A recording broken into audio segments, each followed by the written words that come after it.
跟住由天文台科學主任講下今日嘅天氣啊！各位早晨，歡迎收睇今朝嘅天氣報告，我係陳維信。一股東北季候風咧，今日係影響住廣東沿岸地區㗎。提提大家啦，紅色火災危險警告咧係現正生效啊！大家記得小心火種。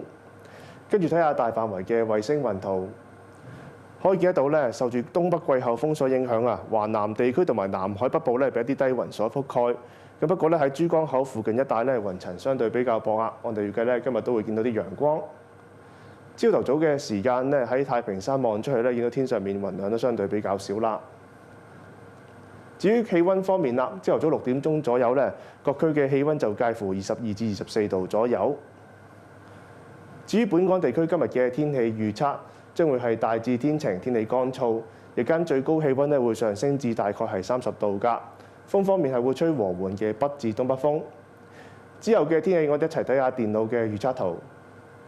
我哋預計未來一兩日咧，華南沿岸係會被一道雲帶所覆蓋㗎。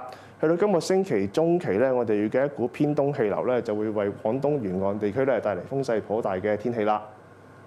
咁所以喺展望方面啦，我哋預計未來一兩日咧係會大致多雲啦。去到重陽節同埋星期四嘅時間咧，我哋預計風勢就會頗大咯噃。今日嘅天氣咧就同大家睇到呢一度，祝各位有愉快嘅一日，再見。休息翻嚟有另一節新聞。